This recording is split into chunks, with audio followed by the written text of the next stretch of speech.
வணக்கம் நண்பர்களே. இப்போ அந்த துரைமுருகன் பையன் கதிரானந்தன் ஒரு 10 மணி நேரமா 300 கேள்வி பக்கம் கேட்டு விசாரித்து சாப்பாடெலாம் கொடுத்து விசாரித்து நைட் விட்டுருங்க. வெறும் கைது பண்ணிடுவாங்கன்னு நினச்சிட்டாங்க. மறுபடியும் இன்றைக்கி விசாரணை இருக்கும் போல தெரியுது. அப்படியே கொண்டு போய் ஏதோ ஒன்று அது எப்படி மணி லாண்ட்ரிங் கேஸ் இருக்கும், எப்படியும் பிடிப்பாங்க.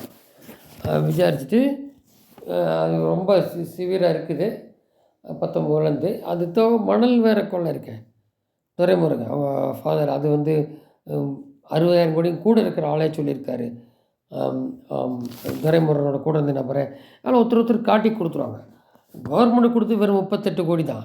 தனியார் மாதிரி ஆள் கொள்ளையடித்து எல்லாம் சுருட்டது 4,000 கோடியோ 60,000 கோடியோ கனிம வளத்தையெல்லாம் கரெக்டாக போட்டாலே அந்த கடன் வாங்க வேண்டாம். இப்போ இந்த திமுக வந்து அவங்ககிட்ட கடன்லாம் சொல்லி ஏடிஎம்கே கடன் சொன்ன அப்படி நீ வந்து இப்போ 5 லட்ச ரூபா கடன் வாங்கிட்டே அந்த கடனையும் அடைக்கலை, இப்போ மேலேயும் கடன். அப்போ கனிம வளம்லாம் கரெக்டாக நீ டைவெர்ட் பண்ணியிருந்தானேன்னா அந்த பணம் வந்திருக்கும், பேக்கெட் ஆகிருக்கும் கவர்மெண்ட்டில், கடன் வாங்காமல் கழிஞ்சிருக்கும். அது செய்ய மாட்டாங்க. 38 கோடி கனிம வளத்தை கொடுத்துட்டு 4,000 கோடியோ இல்லை கூட இருந்த ஒருத்தன் சொல்கிறான் 60,000 கோடி அடிச்சிட்டாங்கன்னு சொல்கிறான் ஒரு நபர். அந்த நபர் இப்போ அப்புறம் காணவே காணாது நம்பரை பற்றியே. அப்போ 60,000 கோடி. அதுக்கு தான் ஸ்டாலின் இப்போ 2ஆக பிரிச்சுட்டார் போக்குவரத்து. வெறும் நீர் வளத்தை மட்டும்தான் துறைமுருகன் கொடுத்துருக்கு. இப்போ பையன் வந்து அந்த 11 கோடி அந்த கிங்ஸ்டன் கல்லூரியில் வந்த ஒரு பல கோடிகள் இருந்தது அதில் இப்போ பிடிச்சிருக்கா. 19 எலெக்ஷன் டைமில் பிடிச்சது, இப்போ 13 கோடி பக்கம் இந்த மாதிரிலாம் பிடிச்சிருக்காங்க. ஸோ இதெல்லாம் நிறைய இருக்குது. மொத்த சொத்தை வந்து ஃபாரின்லனா ஏதோ பெரிய பெரிய ஜுவல்ஸ் கடை இருக்க மாதிரிலாம் சொல்லிகிட்டு இருப்பாங்க. இதெல்லாம் எப்படி வந்தது ஒரு அரசியல் பொது வாழ்க்கையில் இருக்கும்போது?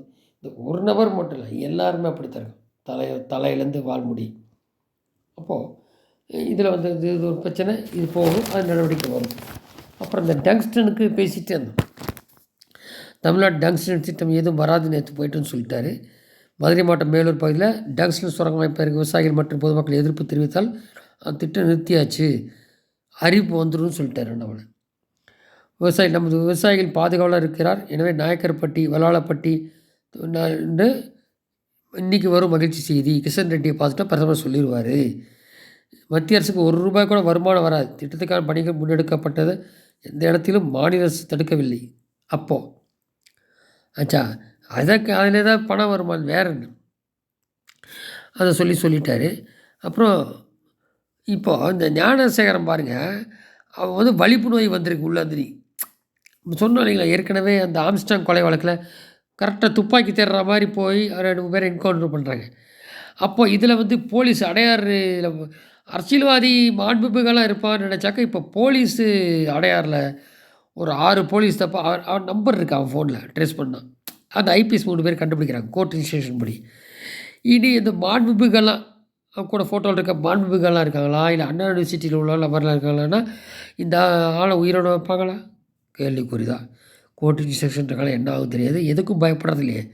கோர்ட்டில் நீதிபதியை நாங்கள் போட்ட பிச்சைன்னு சொல்கிற ஆளாக இருக்கேன் அந்த பாரதிங்கிற நபர்.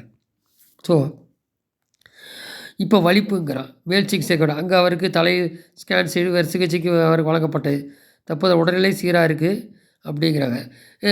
தலையில் அது இது அடிப்பட்டது பைத்தியம் முடிச்சு என்னத்தையும் மாற்ற முடியும் அரசியலில் இல்லையா? அப்போது இதில் எல்லாம் வர போலீஸு பக்கம் போகுது.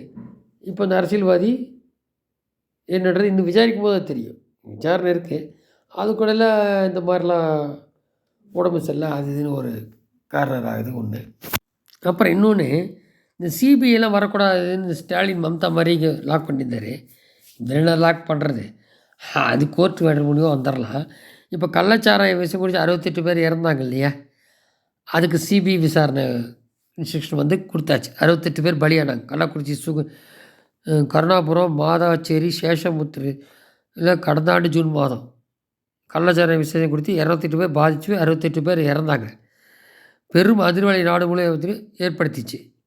அதில் கலெக்டர் சரவணகுமார் பணியிட மாற்றப்பட்டு அதெல்லாம் தெரியும் உங்களுக்கு. 9 போலீஸை அதிரடி சஸ்பெண்டு. இதில் விழுப்புரம் சிபிசிடி போலீஸை வழக்கு பதிவு செய்து விசாரணை தொடங்கினாங்க. சாராய விற்பனை செய்தவர்கள் மெத்தனால் விற்பனை செய்தவர்கள் என 24 பேர் கைது செஞ்சாங்க. அவ்வளோதான். 18 பேர் குண்டர் சட்டத்தில். இப்போது ஓய்வு பெற்ற நீதிபதி கோகுல்தாஸ் தலைமையில் ஒரு நபர் ஆணையம் விசாரணை குழு அமைக்கப்பட்டு விஷய சாராயம் குறித்து பாதிக்கப்பட்ட அவர்களின் குடும்பத்தினை உயிரிழந்தவர்களின் குடும்பத்தினரை கலெக்டர் பிரசாந்த் மாவட்டர் அதை ரஜத் சதுர்வேதி சூப்பரண்டு விசாரணை தொடங்கினாங்க. இந்த வழக்கில் சிபிஐ விசாரணைக்கு மாற்ற கோரி அதிமுக, பாஜக எல்லாம் ஒரு அழுத்தம் கொடுத்தாங்க. கடந்த நவம்பர் 20ஆம் சிபிஐக்கு மாற்ற உத்தரவிட்டது யார்? சென்னை ஹைகோர்ட். தொடர்ந்து தமிழக அரசு சார்பில் சுப்ரீம் கோர்ட்டில் மேல்முறையீடு மனு தாக்கல் செய்யப்பட்டது. இந்த மனு விசாரணை மீதான 14ஆம் விசாரணைக்கு வந்தது. அப்போது சுப்ரீம் கோர்ட் தள்ளுபடி செஞ்சிருச்சு. அது என்னென்னா, சிபிசிஐடி போலீஸார் இந்த வழக்கு சம்பந்தமான அனைத்து ஆவணங்களையும் சிபிசி அதிகாரிகள் ஒப்படைத்தனர். குண்டர் சட்டம் ரத்து செய்யப்பட்டது. அப்போது நேற்று கள்ளக்குறிச்சி தொடர்ந்து அவர்கள் கருவாபுரத்தில் விசாரணை செய்யப்பட்ட கோவிந்தராஜ், தம்பிதாம வீடுகளை பார்வையிட்டு விசாரணை தொடங்கினர். மனோஆட்சியில் அதே மாதிரி சிபிஐ அதிகாரிகள் தங்கள் விசாரணை தொடங்கி சில சிக்க வைப்பதாக வாய்ப்புகள் இருப்பதாக சொல்கிறாங்க. சம்பவம் தோறும் அப்போது இதுலேயும் பாருங்கள், சிபிசிடி கொடுத்துட்டோம் அப்படின்ட்டு நிப்பாட்டி வைக்க பார்த்தான் தமிழக கவர்மெண்ட் சுப்ரீம் கோர்ட்டில். அதை தள்ளுபடி பண்ணிட்டாங்க.